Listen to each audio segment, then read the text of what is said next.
그럼에도 감사라는 말씀의 제목으로 함께 은혜 받는 시간 되시길 축복합니다. 네. 여러분은 언제 감사하십니까? 어떨 때 감사를 표현하십니까? 무엇인가를 받게 되면 감사를 하지요. 도움을 받게 되면 감사를 합니다. 나에게 유익이 생기면 감사를 합니다. 이게 감사의 가장 큰 특징이지요. 그런데 성경을 보면 자신에게 유익이 생기지 않았음에도 감사하라고 말씀하고 있지요. 범사에 감사하라. 또한 그렇게 감사한 인물이 있습니다. 그 대표적인 인물이 오늘 본문의 다윗입니다. 다윗 하면 떠오르는 사건이 있죠. 누가 떠오릅니까? 사울이 떠오릅니까? 네, 저는 골리앗이 떠오릅니다. 네. 다윗은 블레셋의 거인 골리앗을 물맷돌 5개로 쓰러뜨리죠. 그때 다윗의 나이가 20살이었습니다. 20살. 이때부터 다윗은 사울의 왕의 눈에 들게 되지요. 그리고 왕의 사위까지 되게 됩니다. 하지만 이는 다윗의 고난의 시작이었습니다. 혹시 누군가가 별 이유 없이 여러분 자신을 미워한 경험이 있습니까? 미움을 받아본 경험이 있으세요? 별로 내가 잘못한 것도 없는데 이상하게 나를 미워하거나 견제하는 일. 확실한 이유를 모르겠지만 이상하게 보는 눈이 다른 사람보다 다른 태도로 바라보게 차갑게 느껴지는 경우들. 왜 그러는지 알지를 못하겠는데 나를 싫어하는 것이죠. 그러한 경우에는 가장 큰 원인이 시기와 질투일 것입니다. 그 마음은 미워하는 당사자만 알기 때문에 당하는 사람 입장에서는 이해가 되지 않는 것이죠. 바로 그것이 사울과 다윗의 관계였습니다. 사울은 열등감에서 시작된 마음이 시기와 질투로 발전하고 그것이 강한 미움이 되어 마침내 다윗을 죽이려는 데까지 이르게 되지요. 그래서 다윗은 왕이자 장인인 사울에게 영문도 모르는 채 도망다니는 험난한 도망자의 세월을 살아가야만 했습니다. 골리앗을 물리친 국민적 영웅의 위치에서 떨어져 이제는 장인인 왕의 지명수배를 내린 정치범으로서 집요한 추격을 받는 긴박하고도 고달픈 도피 생활로 들어선 것이죠. 그 도피 생활의 시작이 오늘 본문의 21장에 나타나고 있습니다. 그리고 다윗의 도피는 적국인 블레셋까지 도망을 가는 비극적인 모습에 이르게 되지요. 이러한 상황 가운데 다윗은 어떤 심정이었을까요? 이후에 나누겠지만 다윗은 적국 블레셋 왕 앞에 살기 위해 미친 척 연기까지 해야 했습니다. 얼마나 비참했을까요? 얼마나 하나님이 원망스러웠을까요? 하지만 그러한 상황 가운데 다윗의 선택은 원망이 아니라 그럼에도 감사였습니다. 오늘 말씀을 통해 다윗이 그럼에도 감사하는 고백 가운데 우리의 신앙을 점검하며 은혜 받는 시간 되시길 주님의 이름으로 축복합니다. 앞장 20장에서는 다윗은 사울 왕 아들이자 둘도 없는 친구 요나단으로부터 사울 왕이 자신을 죽이려 한다는 사실을 확실하게 알게 됩니다. 그리고 이제 살기 위해 도망치지 않으면 안 된다는 사실을 분명히 깨닫게 되지요. 사실 그 전까지는 설마 사울 왕이 자기를 사위인데 자신을 정말 죽일까 하고 믿지 않았습니다. 하지만 이제 이것이 현실이 된 것이죠. 자신이 지명수배자요 도망자가 된 것입니다. 갑자기 이런 현실에 부딪히고 보니까 갈 데가 없었습니다. 이 엄청난 현실 앞에 다윗은 일단 도망을 가지요. 정신없이 도망을 가다 보니 예루살렘에서 가까운 노비라는 곳에 지나게 됩니다. 1절 말씀 함께 합니다. 다윗이 노베에 가서 제사장 아히멜렉에게 이르니 아히멜렉이 떨며 다윗을 영접하여 그에게 이르되 어찌하여 내가 홀로 있고 함께하는 자가 아무도 없느냐 하니. 아멘. 당시 노분 실로에 있었던 성소가 블레셋에게 파괴당한 후에 성소를 이곳에 옮길 정도로 그런 중심지 역할을 감당했던 곳이 노비입니다. 노베 제사장 아히멜렉은 실로에 있던 성소의 대제사장이었던 엘리의 후손이었지요. 사무엘을 키웠지만 영적으로 어두웠던 엘리 제사장의 후손이 아히멜렉입니다. 다윗은 여호와 하나님의 장막이 있는 노브로 향한 것입니다. 다윗이 가장 먼저 노베 땅을 찾은 이유는 하나님의 도우심을 구하기 위함이었습니다. 그런데 다윗은 그 하나님 앞에 이해가 되지 않는 행동들을 합니다. 바로 거짓말이었어요. 먼저 아히멜렉이 다윗을 영접합니다. 그런데 본문은 떨며 영접하고 있음을 이야기하고 있죠. 느닷없이 홀로 자기를 찾아온 다윗을 보고 불길한 예감으로 인해 두려워한 것입니다. 무엇보다 다윗의 행색 때문이겠죠. 다윗의 모습은 어땠을까요? 도망자이잖아요. 도망자의 모습이 좋을 리 없죠. 며칠 씻지도 못하고 있는 그의 모습이었을 거니까 당연했을 것입니다. 게다가 다윗이 혼자 찾아왔으니 더욱 놀랄 수밖에 없었을 것입니다. 그래서 제사장 아히멜렉은 혼자서 자신을 찾아온 다윗에게 왜 홀로 왔는지 이유를 묻습니다. 2절입니다.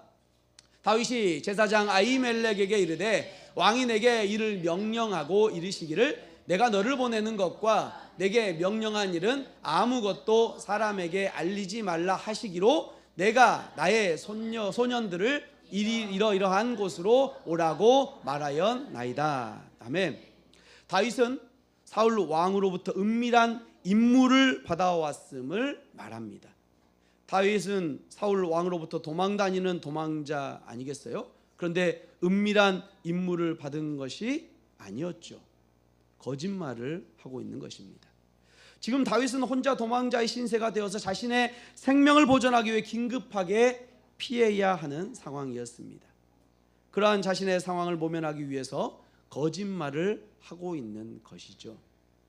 아니 지금 하나님 앞에 은혜를 구하라고 나온 사람이 다윗이 아닙니까? 그런데 하나님의 전 앞에서 성막 앞에서 거짓말을 하고 있는 것이죠.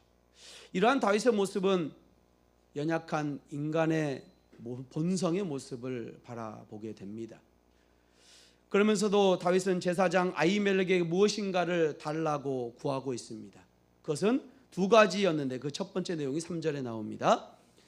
이제 당신의 수중에 무엇이 있나이까? 떡 5덩이나 무엇이나 있는 대로 내 손에 주소서 하니. 다윗이 제사장 아히멜렉에게 떡 5덩이나 무엇이 있는 대로 달라고 이야기하는 것이죠. 사울이 자신을 죽이려 한다는 사실을 알고 정신없이 도망쳐 왔던 다윗은 시장했던 것입니다. 음식이 필요했던 것이죠. 그러나 제사장이 다윗에게 줄 수 있었던 음식은 제물로 드린 진설병뿐이었습니다. 성소 안에는 등대, 분향단 또 상이 있고 그 상 위에는 매 안식일마다 이스라엘 12지파의 숫자대로 빵을 올려드렸던 것이죠. 이것을 거룩한 떡, 진설병이라고 합니다. 그리고 매 안식일마다 새 것으로 교체해야 했던 것입니다. 당시 레위기 24장에 따르면 하나님 앞에 드려진 거룩한 떡인 진설병은 제사장 외에는 아무도 먹을 수 없었습니다. 안식일이 지나고 새 것으로 교체한 후에 제단에서 물려내린 떡은 제사장만 먹게 되었던 것이죠. 그런데 제사장 아히멜렉은 당장 먹지 않으면 죽을 수밖에 없는 다윗에게 진설병을 제공하기로 결정했던 것입니다. 다만 한 가지 전제 조건을 달았습니다. 다윗 일행이 성결해야 한다는 것이죠. 4절에서 6절 말씀입니다. 제사장이 다윗에게 대답하여 이르되 보통 떡은 내 수중에 없으나 거룩한 떡은 있나니 그 소년들이 여자를 가까이만 하지 아니하였으면 주리라 하는지라. 다윗이 제사장에게 대답하여 이르되 우리가 참으로 3일 동안이나 여자를 가까이 하지 아니하였나이다. 내가 떠난 길이 보통 여행이라도 소년들의 그릇이 성결하겠거든 하물며 오늘 그들의 그릇이 성결하지 아니하겠나이까 하매 제사장이 그 거룩한 떡을 주었으니 거기는 진설병 곧 여호와 앞에서 물려낸 떡밖에 없었음이라. 이 떡은 더운 떡을 드리는 날에 물려낸 것이더라. 아멘. 결국 제사장 아히멜렉은 다윗에게 진설병을 내어주어 먹게 합니다.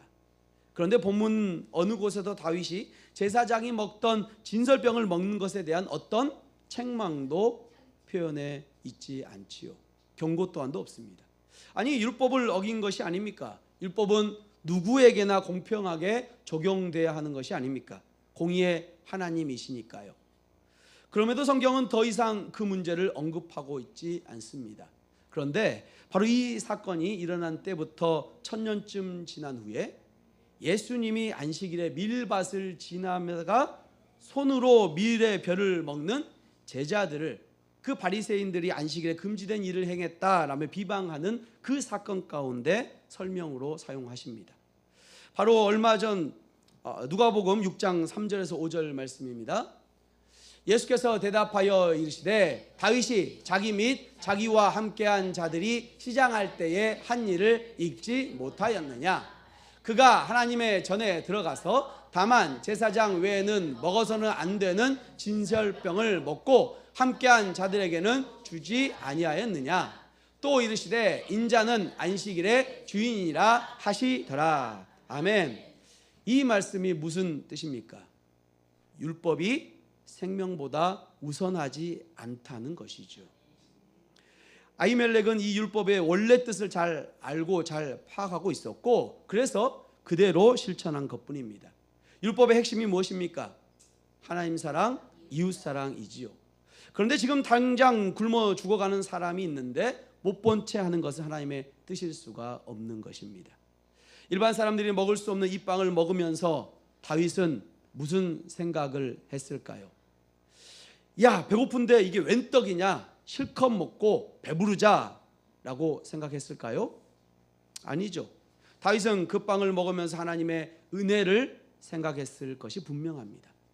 방금 자기가 거짓말을 했는데도 이렇게 은혜를 베푸시는 하나님을 경험하게 된 것이지요.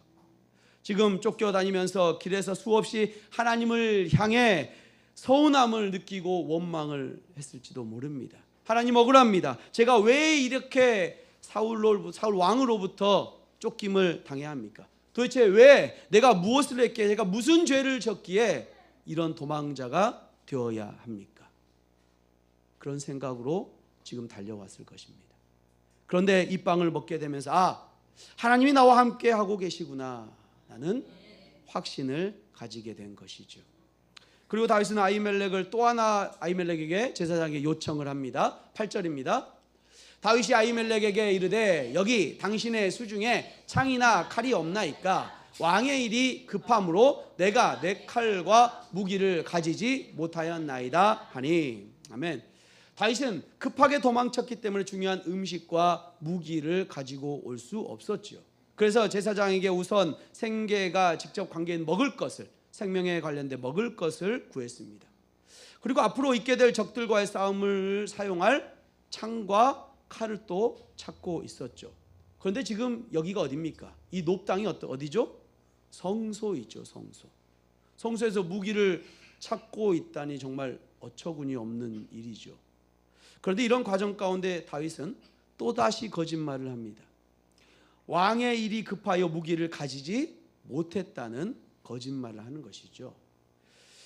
우리는 여기서 거짓말을 낳게 된다는 사실을 깨닫게 됩니다. 다윗은 노베 도착하자마자 제사장 아히멜렉에게 왕의 비밀 임무를 수행하고 있다는 거짓말을 했습니다. 그 거짓말이 꼬리를 물고 또 다른 거짓말을 하게 된 것이죠. 순간의 상황을 모면하려고 한 거짓말, 결국 사람을 죄악의 수렁텅이에 빠지게 한다는 사실을 기억하시길 바랍니다. 그럼에도 불구하고 아히멜렉의 대답은 놀랍게도 칼 한 자루가 있다는 것이죠.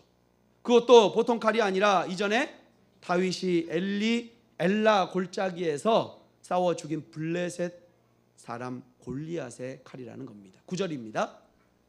제사장이 이르되 내가 엘라 골짜기에서 죽인 블레셋 사람 골리앗의 칼이 보자기에 쌓여 에봇 뒤에 있으니 내가 그것을 가지려거든 가지라. 여기는 그것밖에 다른 것이 없느니라 하는지라. 다윗이 이르되 그 같은 것이 또 없나니 내게 주소서 하더라. 아멘. 이 골리앗의 칼은 어떤 칼입니까? 다윗하면 떠오르는 골리앗과의 싸움 가운데 승리의 전리품이 이 칼이죠. 물맷돌 5개로 골리앗을 쓰러뜨린 이후 다윗은 골리앗의 칼을 뽑아 골리앗의 머리를 베었습니다. 사무엘상 17장 51절 말씀입니다. 다윗이 달려가 블레셋 사람을 밟고 그의 칼을 그 칼 집에서 빼내어 그 칼로 그를 죽이고 그의 머리를 베니 블레셋 사람들이 자기 용사의 죽음을 보고 도망하는지라. 아멘. 말도 안 되는 싸움 가운데 승리케 하신 분이 누구십니까? 하나님이시죠. 그 골리앗의 칼을 받은 다윗은 어떤 생각이 들었을까요? 다윗에게 골리앗의 칼은 3년 전에 하나님이 함께 하셨던 그 사실을 기억나게 했을 것입니다. 그날 그 무시무시한 거인 골리앗 앞에 담대하게 나아가 물맷돌 하나로 간단하게 제압했던 그 순간, 정말 하나님이 역사하셔서 승리했던 그 순간을 떠올렸을 것이 틀림없습니다. 다윗은 그때 그 승리가 자기 힘으로 된 것이 아니라는 사실 누구보다 잘 알고 있었죠. 그런데 하나님께서 지금 자기 손에 바로 그 골리앗의 칼을 쥐어주고 계신 것입니다. 이것은 무슨 의미일까요? 무슨 뜻일까요? 내가 너를 버린 게 아니다. 나는 너와 함께하고 있다. 라는 징표가 되는 것이죠. 내가 골리앗을 물리쳤던 것처럼 나는 너와 지금도 여전히 함께하고 있다. 라는 하나님의 메시지가 그 칼 안에 있었던 것입니다. 하나님께서 함께 하심으로 인해 도저히 상대가 되지 않았던 골리앗을 넘어뜨린 다윗에게 이제 하나님이 함께하고 계심을 기억할 수 있는 골리앗의 칼이 주어지게 된 것입니다. 사랑하는 성도 여러분, 다윗은 졸지에 도망자 신세가 되었습니다. 그리고 다윗은 암울한 도망자의 자신의 모습과 상황 가운데 하나님 앞에 거짓말을 하고 율법을 어기는 행동을 하고 있지요. 하나님께서는 다윗의 고난을 알고 계셨습니다. 다윗의 억울함 또한도 알고 계셨지요. 그래서 잠깐의 위기를 모면하려는 거짓말도 율법을 어기는 행동에도 큰 은혜를 베풀어 주셔서 덮어 주셨습니다. 책망하지 않으시고 위로하여 주셨던 것이죠. 게다가 하나님이 함께 하심의 징표로 골리앗을 죽였던 그 칼을 주신 것입니다. 아니, 골리앗의 칼이 왜 성소에 있는 것입니까? 누가 거기에 갖다 놓은 것입니까? 그 칼은 성소가 아니라 왕궁에 있어야 할 전리품이 아닙니까? 그런데 하나님께서는 이때를 위하여 예비해 두신 것이죠. 다윗이 아무것도 없이 억울한 누명 가운데 도망자가 된 상황 가운데 하나님의 은혜로 예비해 두신 것입니다. 성도 여러분, 하나님은 이런 분이십니다. 언제나 우리 아버지가 되어주시는 분, 언제나 크신 팔로 안아주시는 분, 언제나 든든한 버팀목이 되어주시는 분, 언제나 함께 하셔서 승리케 하신 분이십니다. 우리 어떠함을 보지 않으시고 한없는 사랑으로 덮어주시는 분이 우리를 구원하신 하나님이신 줄로 믿습니다. 그 하나님을 기억하며 감사를 드리는 저와 여러분 되시길 축복합니다. 우리 10절 말씀 다 같이 함께 봉독합니다. 그날에 다윗이 사울을 두려워하여 일어나 도망하여 가드 왕 아기스에게로 가니. 아멘. 갑자기 다윗은 어디로 갑니까? 블레셋 땅으로 가지요. 처음부터 블레셋 장군 골리앗을 죽이면서 무대에 등장했던 다윗이 도망한 곳이 하필 블레셋이었어요. 정말 아이러니한 일이죠. 그가 도망을 간 곳은 가드라는 성읍인데 이곳이 어떤 곳인지 아십니까? 가드는 다름 아닌 골리앗의 고향이에요. 골리앗의 고향. 사무엘상 17장을 보면 가드 사람 골리앗이라고 표현되어 있지요. 자기 성 출신의 엄청난 장수였던 골리앗. 그 성의 자랑이었던 골리앗을 죽인 원수 다윗이 바로 그 골리앗에게서 뺏은 칼을 들고 자기들에게 나타났을 때 가드 사람들은 어떤 마음이 들었을까요? 누가 악하냐 선하냐를 떠나서 자기들의 영웅을 죽인 원수가 영웅의 칼을 들고 나타났을 때 기가 막히고 코가 막히는, 화가 나는 일이었을 것입니다. 분노가 올라왔겠죠. 그런데 다윗은 도대체 왜 그 길로 간 것일까요?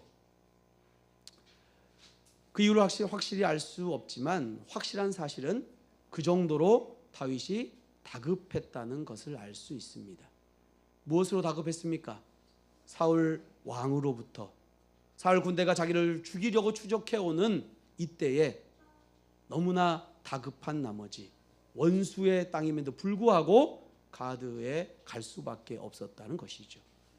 차라리 대적의 땅이 더 낫지 않겠느냐 할 만큼 이스라엘에는 더 이상 도망할 곳이 없었던 것입니다. 11절입니다.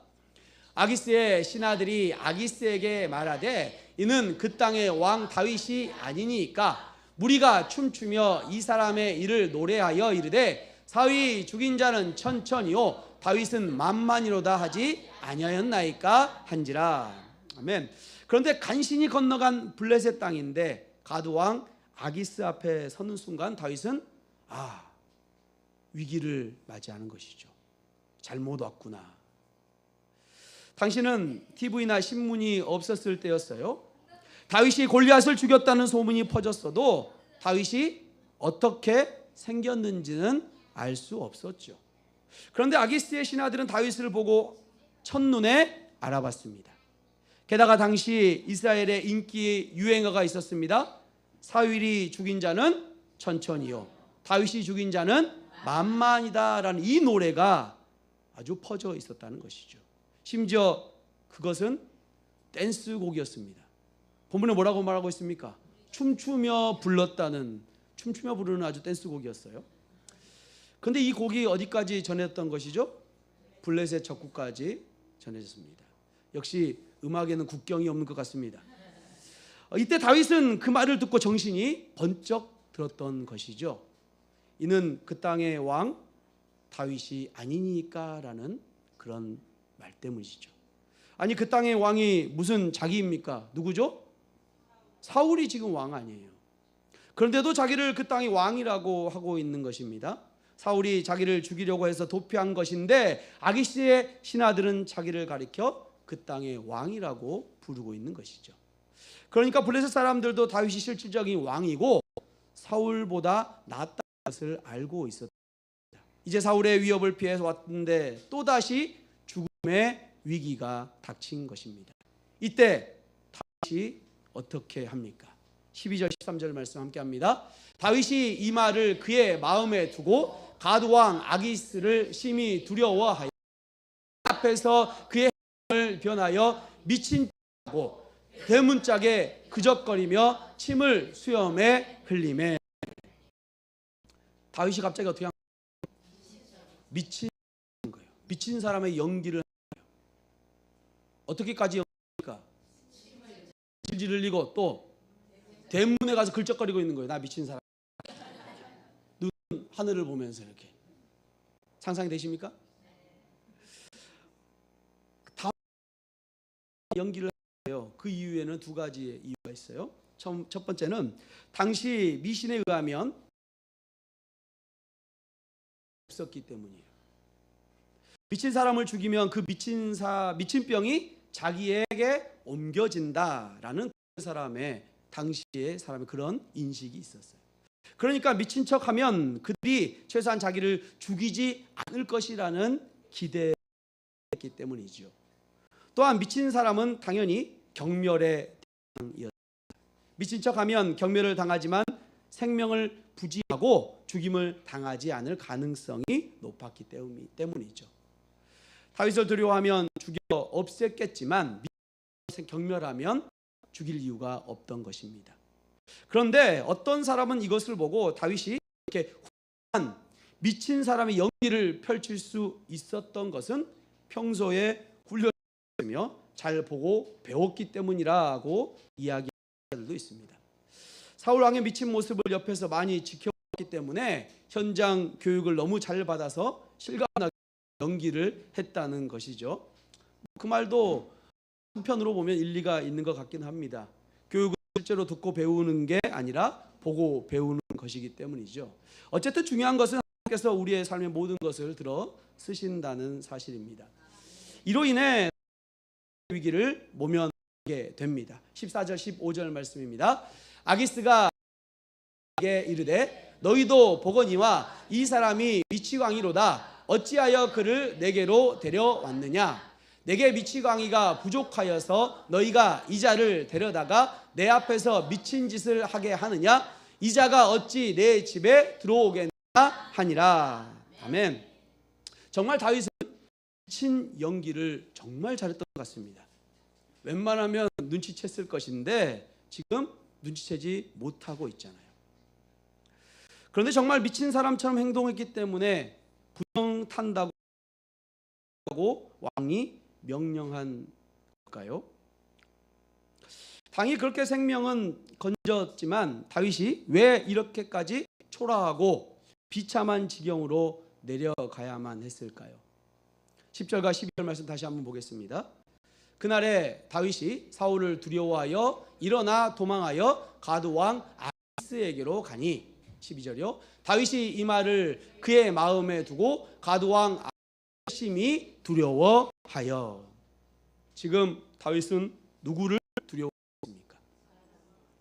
사울을 두려워해서 판단력이 흐려져서 블레셋으로 들어왔고 아기스 앞에서 아기스의 왕을 심히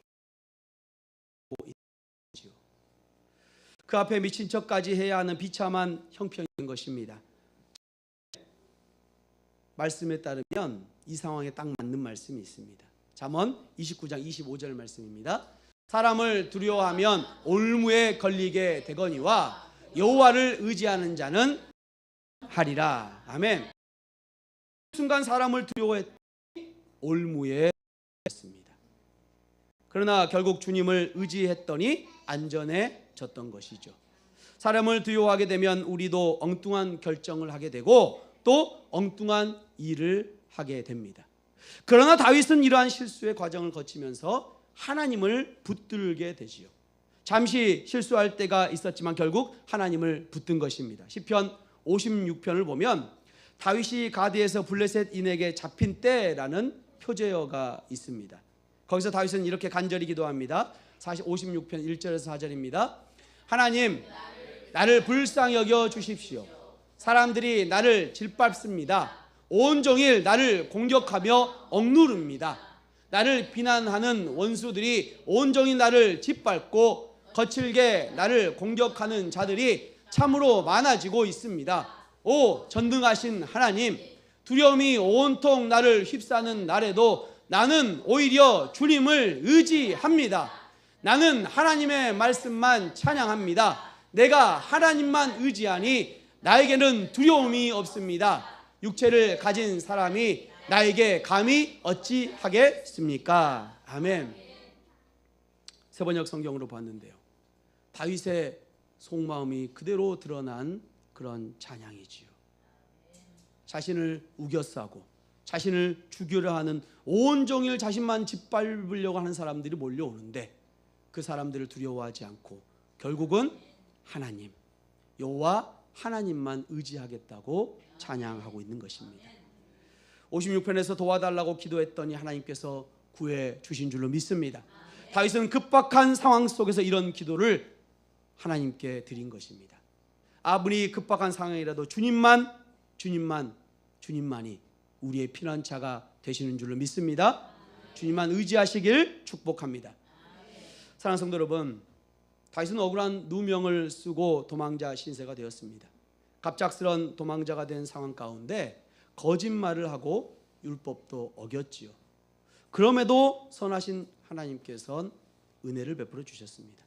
불쌍히 여겨주셔서 배부르게 해주시고 골리앗의 칼을 통해서 하나님이 함께 하심을 기억나게 해주셨습니다.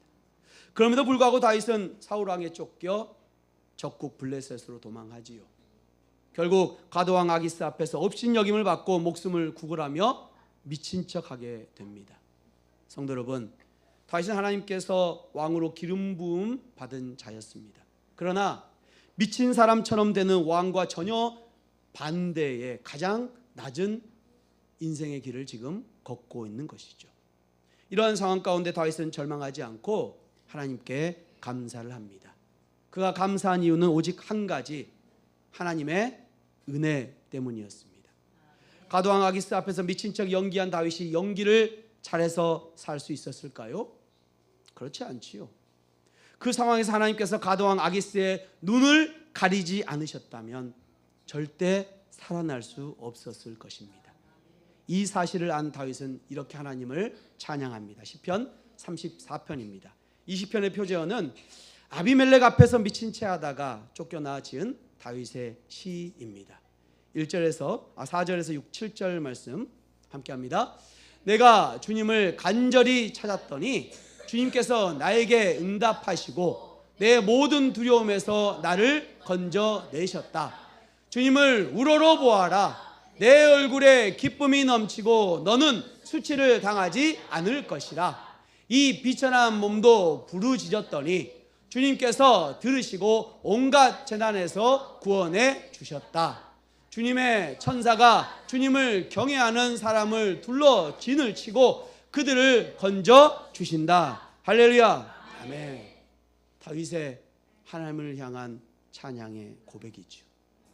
이어서 17절에서 22절도 고백합니다. 함께 합니다. 의인이 부르짖으면 주님께서 반드시 들어주시고 그 모든 재난에서 반드시 건져 주신다. 주님은 마음 상한 사람에게 가까이 계시고 낙심한 사람을 구원해 주신다.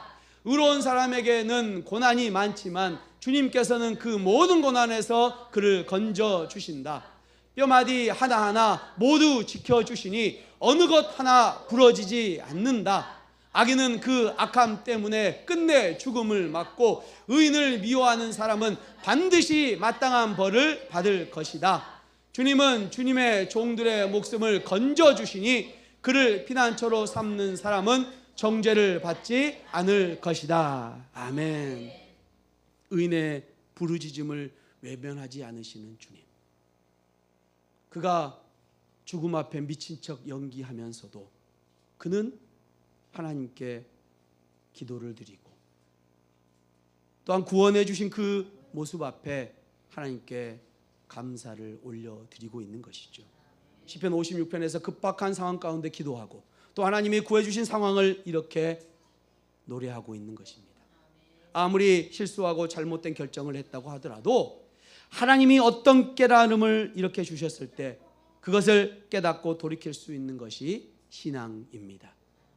신앙인은 완벽한 사람이 아닙니다. 실수를 안 하는 사람이 아니죠. 다 실수합니다. 죄도 짓지요. 그런데 하나님의 음성을 듣고 돌이킬 수 있느냐 없느냐에 따라 신앙인이냐 아니냐가 판가름 나게 됩니다. 특별히 방금 함께 본 34편은 감사 찬양입니다. 깨닫게 하심에 감사, 은혜 주심에 감사. 지금의 상황은 암울할지라도 회복시켜 주심을 바라보며 감사한 것이죠. 전능하신 하나님께서 내 하나님이 되어 주심만으로 감사를 올려드린 것입니다. 여러분의 감사의 이유는 어디에 있습니까? 여러분의 기도가 응답되었을 때, 여러분의 물질이 채워졌을 때, 여러분의 건강이 회복되었을 때, 여러분의 자녀가 잘 될 때만 감사하고 있지는 않습니까? 그것은 참된 감사가 아닙니다. 우리의 상황과 환경과 상관없이 우리 주님이 되어주시는, 그러기에 우리는 감사해야 합니다. 그것이 우리가 감사해야 할 첫 번째 이유이지요. 그리고 그 주님께서 우리를 자녀 삼아 주시고 반드시 회복시켜 주실 것이기에 감사해야 합니다. 그럼에도 감사가 필요합니다. 눈앞의 현실을 바라보지 마시고 믿음의 눈으로 그럼에도 감사하시길 소망합니다. 주님께서 그 감사를 기뻐 받으실 줄로 믿습니다. 우리 주님은 감사 받으시기에 합당한 하나님이신 줄로 믿습니다. 감사할 수 없는 상황에도 그럼에도 감사하는 주님의 은혜교회 성도님들 되시길 주님의 이름으로 축복합니다. 아멘. 우리 결단의 찬양으로 나아갑니다.